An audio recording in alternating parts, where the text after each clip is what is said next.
Hello everyone, this is Erik. I am the creator of the Swordland role-playing game system, and I would love to welcome you to this first edition of the Swordland blog for the Facebook page for said game system. You also may know me as the Fest Hall coordinator for AetherCon Online RPG convention, and also as the scheduling head manager for the Great Falls Gaming Rendezvous in Great Falls, Montana. First off, I want to answer the question that everyone's probably wondering now that they're really starting to just kind of see this page and we've gotten somewhere around the 54 likes. What exactly is Swordland? What is a Swordland? I figure is what everybody's kind of wondering right about now. To start that question off, Swordland RPG is a D12 based role-playing game system using the open game license rules and terms in order to create such a device. If you're more interested in the open game license and the fine details behind it and also the associated system resource document, I would recommend that you go search for those two items. Google search is probably your best bet. But those in particular allow us to be able to use certain terms familiar to most people in the roleplay community, such as hit points, armor class, the 6 ability score, strength, dexterity, constitution, charisma, wisdom, and intelligence, so on and so forth. So when you're playing Swordland, it does feel a little bit like previous roleplay game systems, as it is very much inspired by those systems, though it has its major design elements that are very different from those traditional systems. Precisely, most of those game systems in the past use the 20-sided D20 die right here. Swordland uses just the little D12s that you see here, a little 12-sided die. Most previous systems used a whole set of 7. You have D20s, D10s, D12s, the D percentile, which is essentially another D10. You also have D4s, D8s, and D6s. Though with the market as it is, there's a lot of D10, D percentile based systems out there, a lot of D6 based systems out there. Obviously, the golden standard of the market is the D20. When I set out to create Swordland, I wanted to do something very essentially different from those systems. And Swordland came out of the basis that I don't really think anybody's really made a serious game system using these dies. And furthermore, I don't think anybody's used a system or made a system relying only on the D12. This little thing is used for everything in the Swordland system. Now also people might be wondering who exactly is working on this project, and I will say there is a planned business that will be running this. That business is going to be known as IGRE, or Interesting Game Rules and Entertainment. We're hopefully going to be up and running sometime by early 2014 is my projected estimated date of arrival. Hopefully by that point we'll have some more detailed mechanics, perhaps game books at that point, though that discussion will come a little bit in this video. Who is on IGRE, you may be wondering. You are looking at the one sole employee of IGRE right now. Me, Erik. I'm obviously the creator of the Swordland RPG system, also the head manager for IGRE, the marketing manager for IGRE, the art director of IGRE, main writer for IGRE, playtesting head for IGRE. As you can tell, it's a pretty small business as it is just me at the moment. I am looking forward to inviting several people of interest to write modules for IGRE in the future, though those modules will come at a point once we actually have the core rulebook out. The other person that is part very much integral to the just the Swordland project in general, and even more so the Elios setting that I wrote for role-playing game systems. Sappy is her DeviantArt handle, Tumblr handle, general artist nickname, real name Alexia Roman, but she's our freelance artist that's created so much of the wonderful artwork that's come out for the system. Also, she's illustrated a number of basically anything and everything I've ever asked for somebody when I commissioned in the past to create a scene based on those campaigns that inspired the Swordland system. She created just the best artwork, beyond perfect, and that was the one person that I wanted working as the main illustrator for the project once we got around to creating the Swordland system. And as you can see, she's played a pretty huge part in that. So even though she's a freelancer, she's very much, I consider, a part of our little two-person business, I guess, at this point.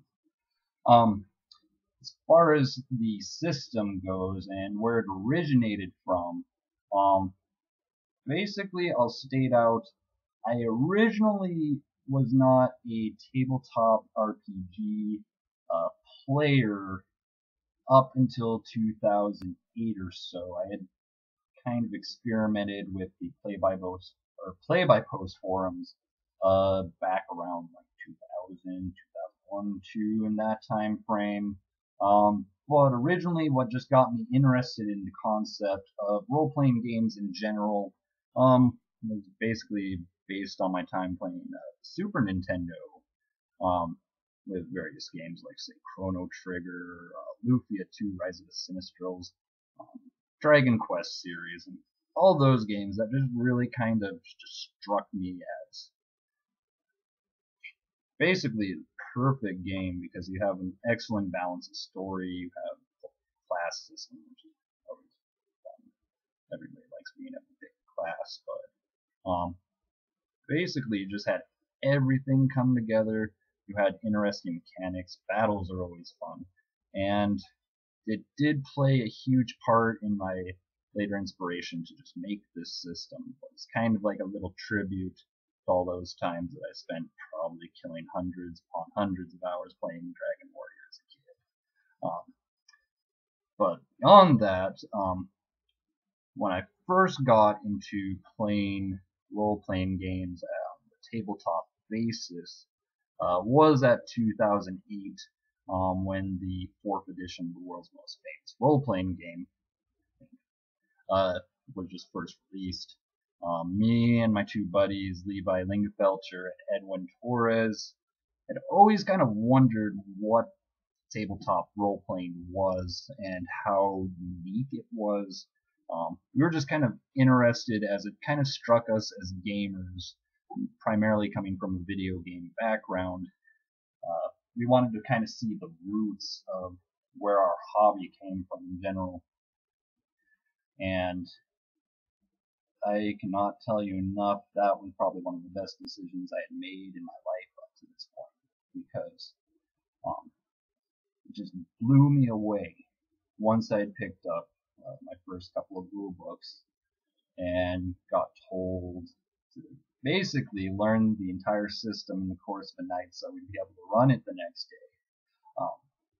It just blew my mind, the imagination that was required of the game master and also required of the players to create a world out of essentially nothing but the bare mechanics of the world itself. And we can't even say the world itself. It was just mechanics. That's something that did play into Swordland's creation as a toolbox-based system rather than being a system based on an actual setting, as some other examples out there in the market. But it just blew me away. going from playing a pre-structured video game, role-playing game where I'll squeeze it, but just going from the pre-structured elements of a video game and going straight into just the pure essential unadulterated madness that comes out of a tabletop role-playing game. That just really struck a chord because it was at a point that you realize, as the game master, you can create anything you want to. You can put out any story you want. You can create any character you want. You can create any kind of weapon you want. You can create anything and everything that envelops the game world as you run it and as you play in it via your characters.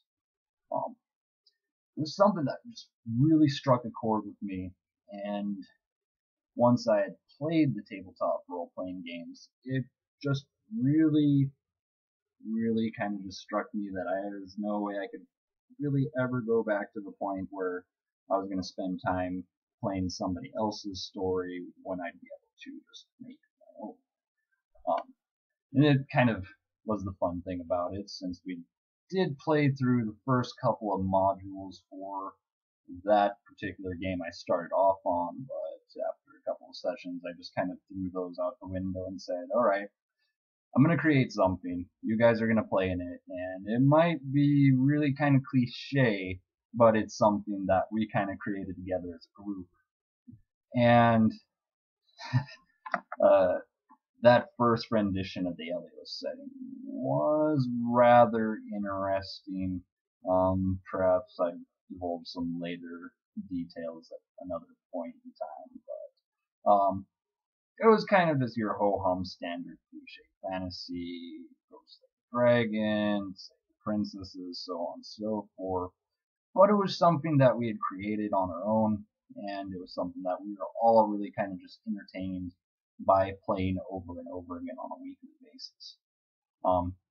Then there came a point in time where we weren't able to play on that weekly basis just due to our real life issues, and at that point we just kind of stopped for about a year or so. But at the same time, I was just kind of hooked by tabletop in general.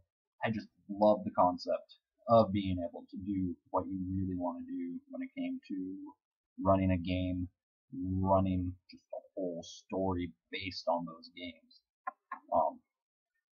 And I continue to work on the Helios setting, and primarily the continent of Aria, as it was known at that time, now known as Area. But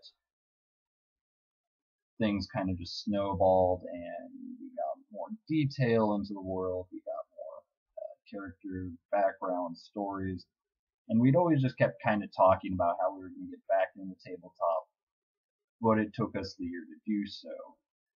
We then rebooted that original campaign around 2010 or so, and as just kind of circumstance and just kind of odd coincidence, I started posting up the replays, or basically the transcripts of those sessions on places like DeviantArt, where I ran into people like Sappy, or Lunarep on there, who's also another amazing artist. And people kind of showed a lot of interest in the Helios setting, and some of the more kind of quote-unquote famous characters, such as, say, Viper Kaleidostep or Aris the Green Swordsman, and people just kind of seemed to like the style of game I was running, kind of more on the dramatic, serious side of things, rather than just be kind of a ho-hum, typical Monty Python-esque fantasy setting. And I gotta admit, it kind of made my ego go up a little bit. I was pretty entertained by the fact that people were enjoying what I was writing. And then I kind of came to the point, well, what do these characters look like, since we've really never gotten any sketches done of them or anything. And my drawing ability is probably along the lines of a 5-year-old when it comes to actually drawing. So we started kind of commissioning several artists back in the day, just to kind of figure out what certain characters would look like.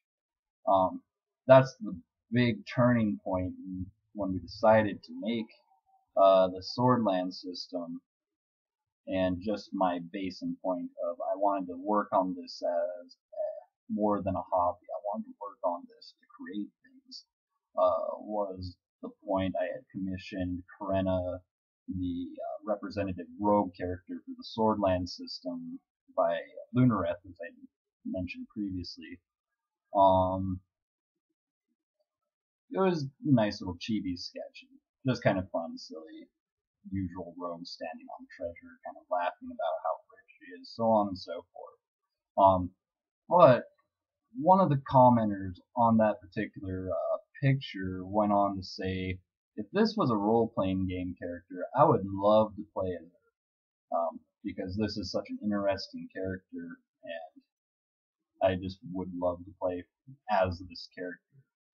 And it kind of struck me because I did originally create the first few characters that I made for our campaign on Wednesdays, kind of generic, just so I can get the feel of, okay, ours is a fighter, so this is how a fighter would act, or fight as a ranger, this is how rangers act, and as a rogue, and rogues act like this, so on and so forth. But it was at that point I realized, if people like these character designs, how about, I kind of just go out and release the whole campaign setting that these characters' adventures took place in. At that point, not we at that point, but me, started working on the Elio setting and was polishing it to a point where we could release it under the OGL as a D20 based campaign setting. After a while, that did get shelved as I was kind of running into issues of how to present just a whole book of fluff writing for a general audience appropriately.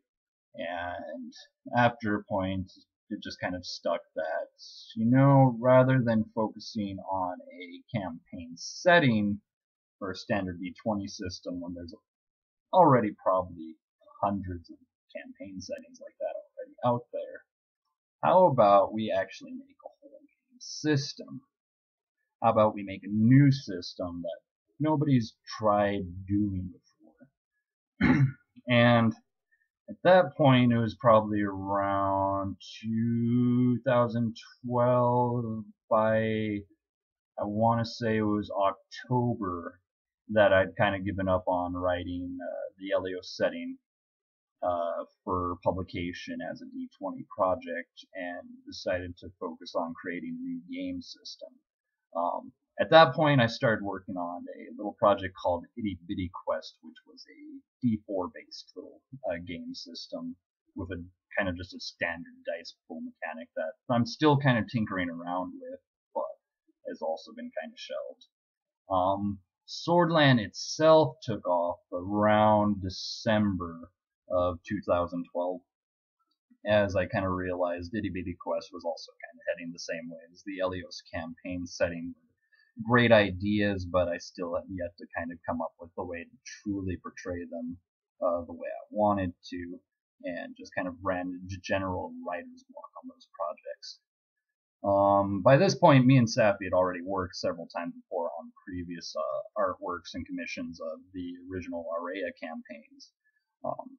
And we just kind of started bouncing ideas back and forth. It's like, hey, I'm writing this game system. I'm still trying to figure out exactly how I want to portray the mechanics. And then she started working on some of the characters that came to be the representative characters of the various classes in the Swordland RPG. It was around December I did decide that I wanted to use the D12 system as the main mechanic behind Swordland RPG. I wanted to use just the D12 alone, as it did seem like something that hasn't really been approached in a serious form yet. And I wanted to kind of correct that situation and just kind of put our foot in, just kind of make our mark, so to say, on the RPG community, as it's been a wonderful experience just kind of being in this community, and I just wanted to make something that I'd be glad to share with the rest of all of you out there, and anybody still watching this 20-minute by now video.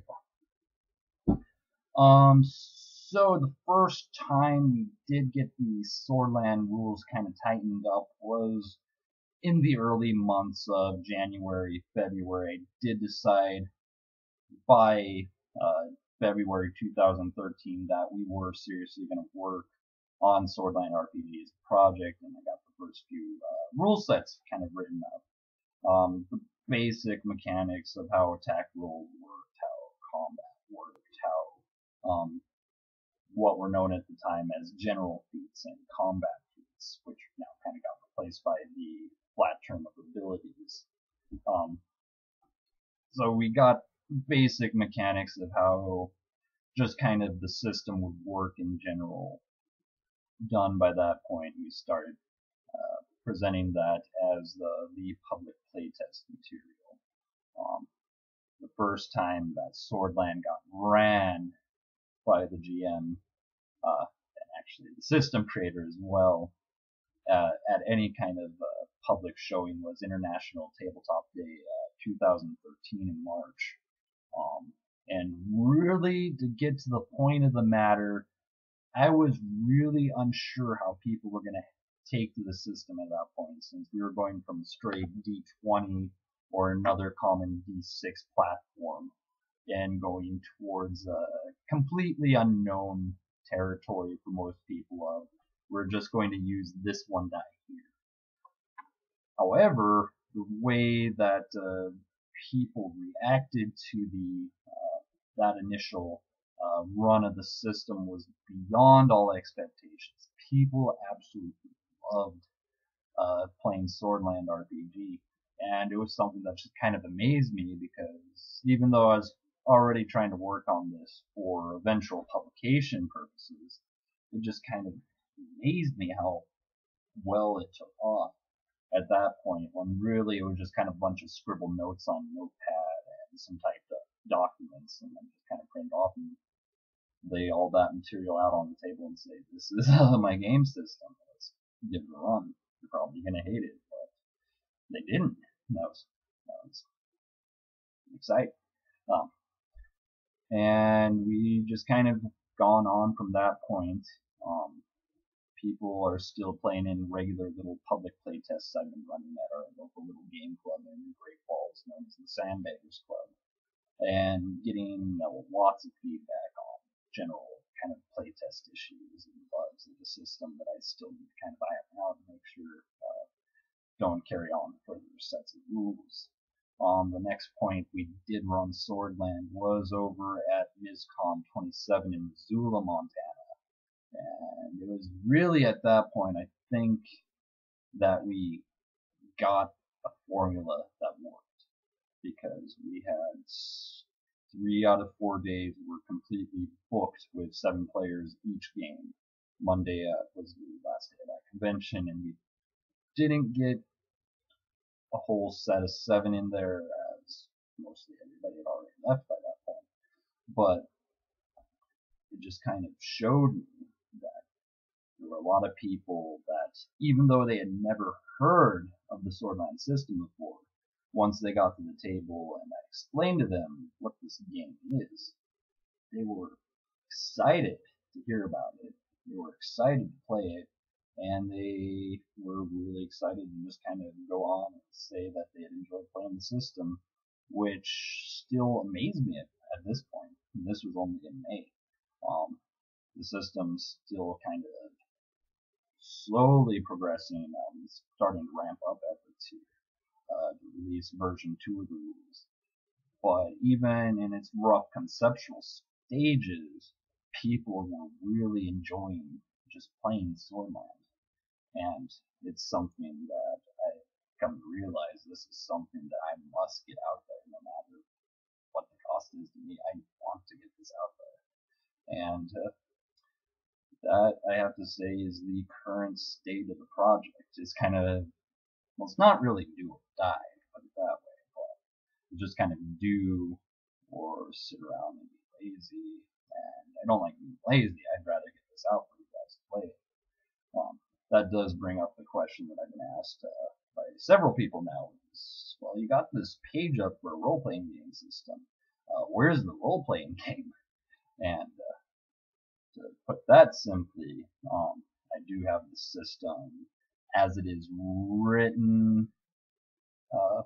There's some portions of the system, like classes, most of the feats, the how to play, character creation. Most of that material's about good to go for version 2 of the rule set, but there's still a lot of the just general how do I play Swordland documents that are still kind of unfinished, and it's really hard to kind of just put out the classes and feats alone, and those portions, the hard mechanics of the system, without giving you the basis of this is how we should run the system. So I do want to get those documents done, and those just basic guidelines on how to play the system done before I release the version 2 of the rules. At a near point in the future, those rules will be out, though, in the form of a public playtest package. Also, I am thinking about just kind of posting up tidbits of the system, like just the class per week or something.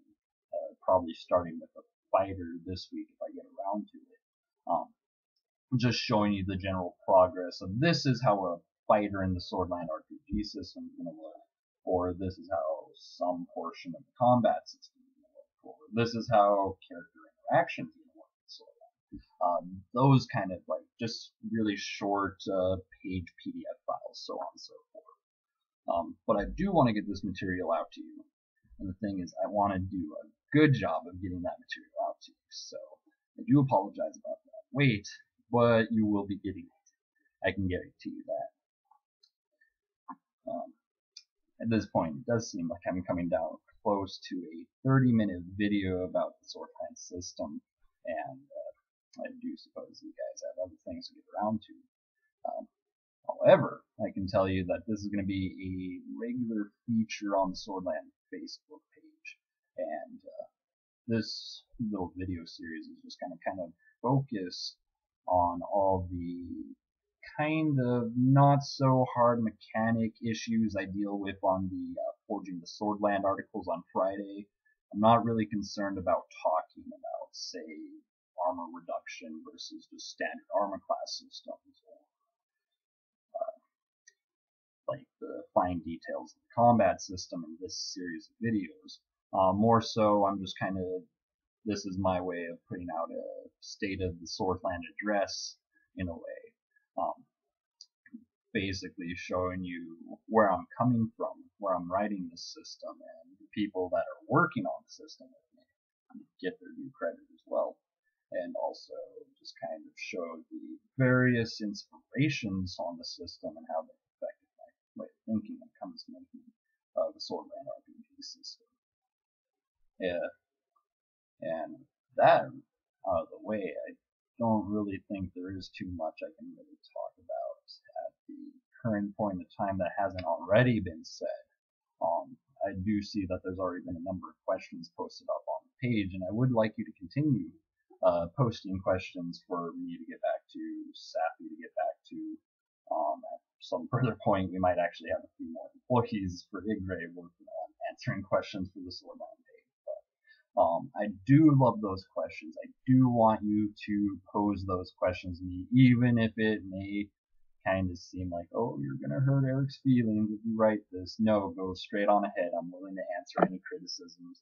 I'm more than glad to answer any questions, because if you ask questions and I can answer them for you, I can show you how the system is intended to be run, and then also you can pose to me, this is how you would run it. And I'd love to hear how you would want to run your hypothetical game system, and how you would run the Swordland rules in your specific way, as that is going to help me in the long run to build the system in a way that everyone's going to be able to enjoy it.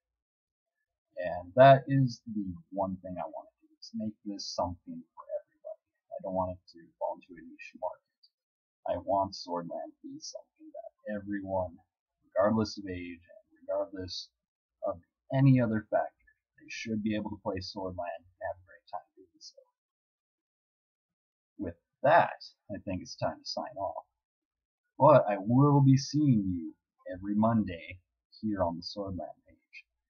And I'm hoping that you'll stay tuned for next week. Until then, this is Erik signing off.